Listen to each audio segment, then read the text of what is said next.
Here's a quick little tutorial on the logarithms. So logarithmic functions, they have a scary name, but they really aren't nearly as scary as you would think. We've been doing numbers to powers for a while. 2 to the third is equal to 8. Everybody gets that. But imagine you knew the base, 2, and you knew you want to end up with an 8, and you wanted to know what the power was. Well, that's what logarithms are. Logarithms are where you're trying to find the exponent, and you know the base, and you know what you want to end up with. Keep in mind, the base is any number that we raise to a power. So in this case, the base is 2, and we want to end up with 8, and it's equal to 3. So base to what power equals 8? And that's what's going on here. And that's all it is a notation. All right? So when you see the word log, you know that I'd have a base, and I want to know the exponent, and I know what I want to end up with. We would read this as log base 2 of 8 is equal to 3. Now down here at the bottom, you notice there's no base written down. If there's no base written down, then everyone knows that it's a base of 10. This next one, it's ln, stands for natural log. And if you see an ln, it's a logarithm, and the base is e. So it won't be written there, but it'll always have a base e. So natural logs have a base e. And remember that number base e or e is 2.71. It's like pi. It goes on forever and never repeats. Anyway, if I'm going to rewrite this in exponential form, the base is 4, the exponent is 4, and I ended up with 256.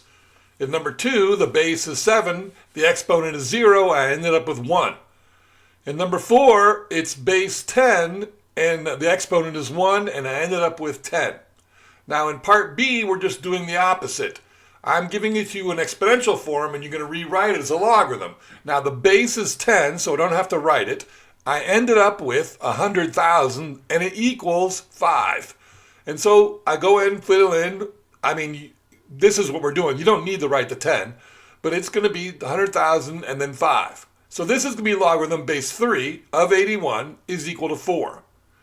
If you look at this one, because it's base e, I know it's going to be a natural log. I know I ended up with 20.09, and it's going to equal the exponent of 3.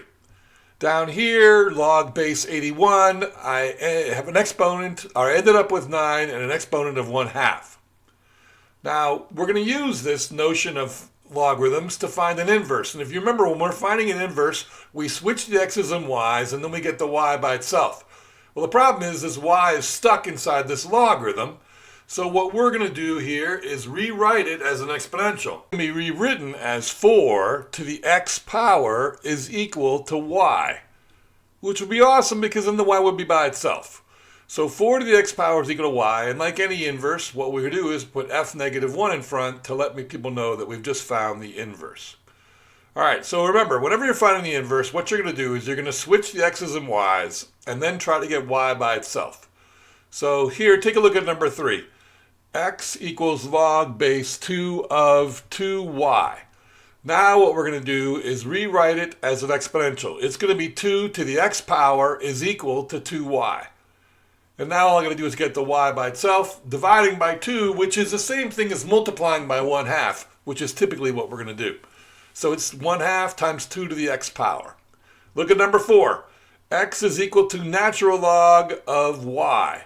Now, we know the base is e because it's a natural log. It's going to be to the x power, and it's going to equal y. So we just write that down, and we've got the y by itself.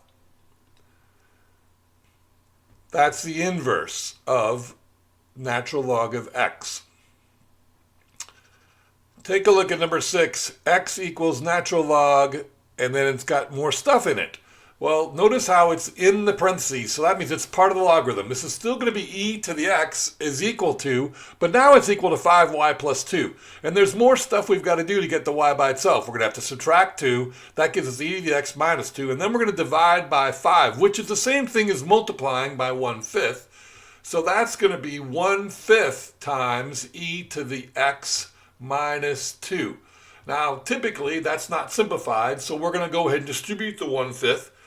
And that's going to leave us with 1/5 e to the x. And then when I multiply negative 2 times 1/5, it'll be negative 2/5. So I give my inverse. Look at number 7. X equals natural log of x, or y, I mean, plus 4. In this case, the 4 is not in the parentheses with the y. So we've got to get the 4 out of there. And then we end up with x minus 4 is equal to natural log of y. Now we can rewrite it as an exponential. E to the x minus 4 power is going to equal y. And that gives us the y by itself that we were looking for. And we have an inverse. In the last one, you'll notice that it's log base 3 and I have 2y minus 3. Once again, the log is not by itself, so I add 3 to both sides. I get x plus 3 equals log base 3 of 2y. Now I can write it as exponential. 3 to the x plus 3 is equal to 2y. And the 2y, I just got to divide both sides by 2, or again, it's the same thing as multiplying by 1/2. That gives me 1/2 times 3 to the x plus 3. Okay, now with these problems, we're also going to find the inverse. These are exponential functions. I'm going to switch places, so it now says x equals y to the, or 4 to the y power. And I'm going to write it as a logarithm. Now the base is a 4. I ended up with x, and it equals the exponent y. 4 to the y equals x. All we've done is rewritten it. But the y is by itself now, and so we've got our inverse. So keep in mind, when you've got an exponential function, the inverse of it is going to be a logarithmic function. Take a look at number 5. Here I've got x equals 6 to the y power minus 2. Now the base is not by itself, so I'm going to add 2 to both sides, giving me x plus 2 is equal to 6 to the y. Now I'm going to write it as a logarithm. The base is 6. I ended up with x plus 2, and the exponent is y. And y is by itself, so this is going to be my inverse. All I got to do is put an f negative 1 in front, and it's going to be log base 6 of x plus 2. All right, take a look at number 13. In number 13, if I switch places, it says x to the 7 to the y minus 4. Now the base is by itself, so I can go ahead and write this as a logarithm. The base is going to be 7. I ended up with x, and it's going to equal the exponent of y minus 4. So once I've got that, all I'm going to do is get the y by itself. In this case, that just means to add 4 to both sides, and I have my answer. Take a look at number 17. On number 17, it's pretty much the same thing. The base is by itself, but there's a lot more in the exponent. But we're still going to switch places. It now says 2 to the 3y minus 5. I'm going to write it as a logarithm, so it's going to be log base 2. I ended up with x, and it equals the exponent of 3y minus 5. Well, now all I got to do is get that y by itself, so I'm going to add 5 to both sides. And then I'm going to divide by 3, which is the same thing as multiplying by 1/3. The trick here is you got to keep in mind there's two things over here. I've got log base 2 of x, and I also have plus 5. So when I rewrite this, I want to make sure I multiply both of them times 1/3. For the first one, I'm just going to put a 1/3 in the front. But the other one I actually can do. 5 times 1/3 is going to be 5/3. Now the other thing we can do with logarithms is we can answer some exponential equations that we can't get the base is the same. In this case, if I divide both sides by 3, I'm going to find out, or I'm going to get 4 to the x power. 4 to the x power is equal to 1048576. Now to find the answer, I'm going to rewrite this as a logarithm. The logarithm is base 4. I ended up with 1048576, and it's going to equal the exponent x. And see, now I'm going to use Desmos calculator to find that. So when we're in Desmos, click on that little keyboard, go down over here to functions. Miscellaneous is that last column. And do you see here where it says log and log base a? I want log base a. That's going to give me a place to put that base 4. And inside here, I'm going to put the number that I want to end up with. And then it's going to show me the answer. The answer is going to be 10. So the answer for the first one is going to be x equals 10. On number 2, you'll notice the base is not by itself. For us to do this thing we're going to do, we need to have the base by itself. So we're going to subtract 3 on both sides, giving us 6 to the 3x is going to equal 297. Now the base is by itself, so I can write it as a logarithm. It's going to be log base 6 of 297, and it's going to equal 3x.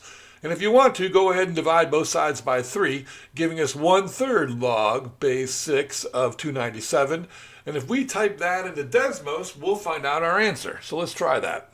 So when you're in Desmos, we're going to go over here to that last column, miscellaneous. We're going to click log base A. Here, I'm going to go in front here. I'm going to put the 1/3. And then I'm going to put our base in there, which was a 1, or a 6, I mean. And then we put in the number 297, and we get our answer, which is going to be 1.0592. So let's go and write that down, 1.0592.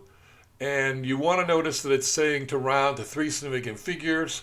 3 significant figures is different than 3 places. This first number is a significant figure. The answer to 3 significant figures would be 1.06.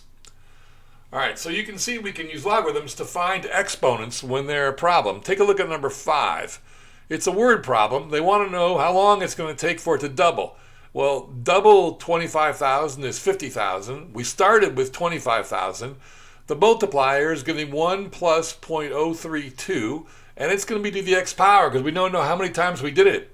So now I'm going to have to get the base by itself by dividing both sides by 25,000, giving me 2 is equal to 1.032 to the x. And see, now I've got an equation like the ones up above. So I'm going to write log base 1.032, and I want to end up with 2, and I want to know what the exponent is. It's going to give me a 2.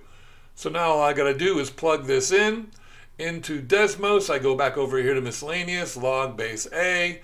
My A is going to be 1.032. That's the base. I want to end up with a 2. So I put that in there and I find out the answer is going to be 22. So that's the answer to that one. All right, so hopefully these examples are going to help you out a little bit. Have a great day.